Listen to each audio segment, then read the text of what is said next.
Good morning, I'm Jason and welcome to Focus Homes Realty, and we are here to focus on your real estate needs. Right now, nandito kami ni Mrs. for another finished project dito sa Shore 3 Residences ng SM Development Corporation. By the way, thank you po muna kay Sir Inot and Ma'am Christy Agrusa from USA. Maraming salamat po sa inyo, Sir, Ma'am. Kami napili nyo para mag-furnish itong unit nyo dito sa Shore 3 Residences. By the way guys, do sa mga first-time viewers, welcome to our channel. Itong channel po na to, we focus on your real estate needs, furnishings, property investment, resale ng mga properties, house and lots. So ayan, yung coverage po natin, mas pinalawak natin. Kaya kung mapapansin nyo, from Jason Tumakas Realty, we change it from to Focus Homes Realty. So ayan, maraming pong salamat sa inyong suporta dito sa ating channel. Ayan, dito si Mami para ipakita sa inyo yung finished project natin dito sa Shore 3 Residences ng SM Development Corporation. Mami? Hello, good morning! Yan. So, thank you po kay Sir Anthony, kay Sir Inot, and Ma'am Christy of USA. Salamat po sa pagtitiwala nyo sa amin. So, now, Daddy, na ito tayo sa ating kitchen. So, wala tayong masyadong binago sa kitchen. Niretain natin yung kanyang overhead cabinet. Ang kanyang range hood, meron na to, provided na during turnover. Ang kanyang cooktop, meron na rin to, and ang kanyang countertop, then base cabinet. Nag-add ako dito ng backsplash. Yan, kung makikita mo yung backsplash niya, marble type din.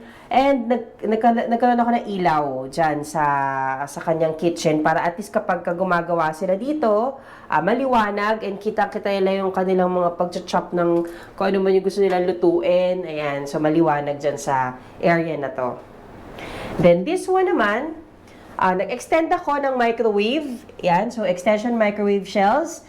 For the microwave, then ang kanyang refrigerator, this is 7.2 cubic, ayan, LG. Yan ang ating ginamit. And then, dito naman sa ating divider, meron akong 5 pieces na tubular divider. Yan yung kanila napili. Kung mapapansin mo, Daddy, more on gray tayo dito sa ating unit ngayon. Pero ang aliwalas, kasi gray and white yung ating theme.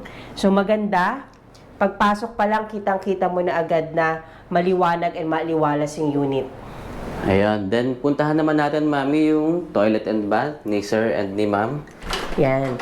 So here, sa ating bathroom, so dito sa turnover kasi ng Shore 3, itong ating sink and itong under, cabinet, meron na siyang provision. Kasama na siya. Yes, meron na siyang kasama. And then meron na rin tayong mirror, so hindi ko na siya binago. Ang inad ko lang dito ay itong kanyang storage sa taas. So kung mapapansin mo, saktong-sakto lang yan. So naka-push button pala tayo dyan. Yan. So, yan. So, may mga storage tayo dito. Nag-add ako dito ng ating towel rack, ng bidet, and then ng washing machine. Yun. So, ito ang purpose nila, Ma'am, is for...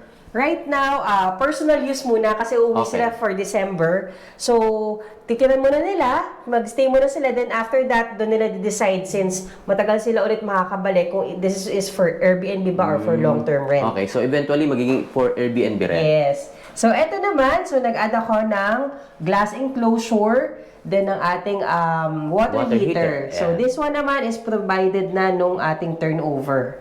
Kasama na siya, guys, sa turnover natin. Yan. So, puntahan muna natin, Mami, yung ating bedroom. Okay. So, this is a suite B, family suite B. So, ito yung ating bedroom. Here. Yung ating bedroom, nag-customize ako ng 54 by 75 inches na bed. So, itong ating bed frame, kung makikita mo, Daddy, meron tayo ditong storage sa ilalim. Ayun. At yun ang maganda, guys, pagka-customize. So, makakagawa pa kayo rito ng additional storage sa ilalim. Yes. So, kung mapapansin mo rin, meron pa tayong little space, pero saktong-sakto lang talaga yung kama natin. And kapag suite B, kadalasan talaga nakakagawa ako ng 2-door na cabinet. So, yan, meron pa tayong storage sa taas. So, hindi ko lang siya abot. But here, yan. So, meron tayo dito. Yan. May hangiran na rin tayo dyan. So, meron tayong clothes rack. Then, dito naman sa kabila, no? Yan. Marami meron kang tayong ilalagay. shelves. Oh, maluwag to. Maluwag tong ating area. Tama. Yan. So, dito naman sa baba, kapag na-decide nila, sir, ito yung pwede din nilang i-lock, yan. Kasi may another storage din sila dyan. Yun. Tapos parang may side table ka na rin dito, pero Yes. kasama siya sa cabinet. Yes, so may side table tayo na meron tayong outlets doon. Yan, so pwede natin siyang mag-charge, madali na sa atin mag-charge Yan. dyan and magpatong ng mga cellphone. Okay, so ito yung bedroom ng Family Suite B. Yes. Dito sa Short Tree Daddy, Residences. kung mapapansin mo din, dito sa bedroom na to, kasi usually kapag Suite B and Suite A, namimili sila kung 1 or 2 aircon. So dito sa ating bedroom na ginawa, 2 yung aircon natin. So meron tayong aircon dito sa taas. So nakapaglagay pa rito na isa pa. Yes. Okay. So talagang malamig yung room ni Sir kasi nga yung Suite B na to, yung design niya Lamig. meron ding butas dito sa kanyang wall. Nandito naman sa ating dining area. Yes. So this one, dining area, meron tayong 4-seater na dining table. So lagay tayo ng 4 na upuan. So this one pinili rin ni Sir and Ma'am na gray din yung ating tables and yung ating chairs. Yan. So white table then gray chairs. So naglagay lang din ako ng plates. And then here, etong ating labas ng bedroom, kung mapapansin mo, Daddy, this is hanging storage cabinet. So, wala tayo sa ilalim. Ang laki mas nito. madaling linisin. Oo. Yes, actually, medyo, Malalim siya, malapad-lapad no? to. Yes, Okay. kaya marami tayong mailalagay. So, Okay, so yan. pwede nyo i-over dito yung cabinet. Usually kasi ang ginagawa, hanggang dito lang. Pero kung gusto nyo na mas malaking space, so pwede. Yes, pwede naman. Kasi may space pa naman tayo. Then, hangin yan. Oo, nakahang siya. Yun yung ilalim niya. Yeah, so maganda yan kasi at least lagay tayo ng makalilinis natin yung ilalim. So yan, malaki yung inyong Tama. storage dyan. Okay, mas malapad, mas maganda pala, no? Pag mas malapad siya. Then ito, additional design na rin. Yes, yung additional design natin, so meron tayo dito, pinili rin niya ni Sir and ni Ma'am na ating clock, wall clock. So may gold wall clock tayo. Kung may papasin mo, Daddy, yung light natin, parehas lang. So maganda siyang tingnan, naka-uniform. Yan. So nag-leave lang ako ng space dito just for them to put their own ideas gusto kung nila anong gusto ilagay. nila ilagay. O kasi pag masyado ko na siyang pinuno, 'di ba? Parang yung identity nila pwedeng mawala. So at least yan, meron pa rin silang choice na kung anong gusto nila Tama. ilagay. Yan. So dito naman, Daddy, kung mapapansin mo, meron ako nilagay dito sa ating from living to dining. Yan na ating parang cove lights with pin lights. I-focus mo, Daddy, sa taas na yan, nilalakasan ko, then nadidim yan. So, papatayin natin yung ilaw para kasi ito yung gusto ni Sir Inot, ni Sir Anthony. Yan, so, para Pwede mapansin mo siyang... kunyari gabi, so mood mood light siya. So, kung gusto mo siyang lakasan, then hinihinaan ko. Ayun, mahina na siya. Mahina lang siya. Hanggang sa patayin ko na yan. Wala na siya. Yes. Then, I turn it off. Then, pagka gusto ko siya ulit, yan, i-on ko lang. Ang ganda, no? Yan. Also, here sa ating television, dito sa TV natin, ito. Yung sa likuran. Yes, lumalakas din siya. Then, humihina. So, yan, may mood. So, kung anong gusto nila, yan, may dimmer akong nilagay. Then, here naman, ito yung ating connections ng ilaw. Yan. So, pwede mo rin siya patayin and kung hindi mo siya gagamitin, you can turn it off and turn it on. Ayun, ang ganda. Yes. So, at least, di ba, meron kang choice sa gabi kung anong gusto mong ilaw. So, this one naman yan, kung makapansin mo, kaka-on ko lang, Tricolor siya. Yes, tricolor siya. So, dito tayo sa maliwanag. Yan. Yun. So, here, Daddy, sa ating living area. So, this one is choice din na ating client.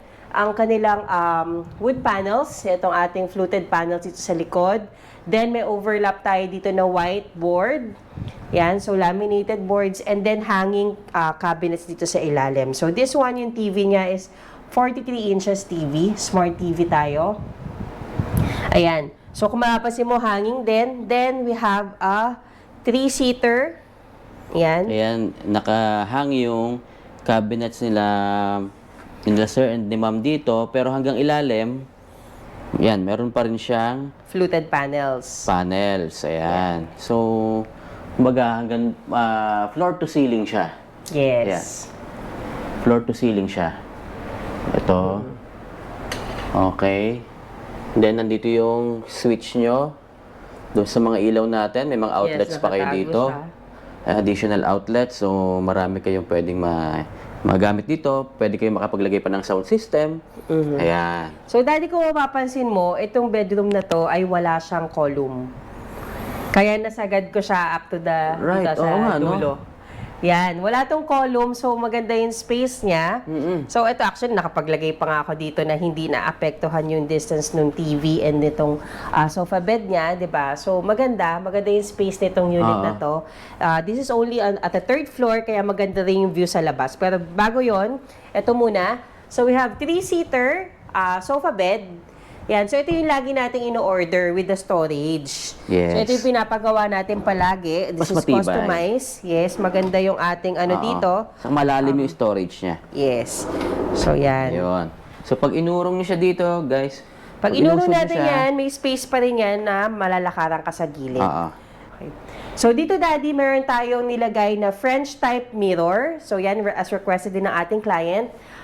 Meron tayo itong white frame, French type mirror, na binagay lang natin kasi nga maganda, white ang theme and gray, and gold, ayan. So, ito yung ating napiling frame ng ating mirror. So, we have this French type mirror.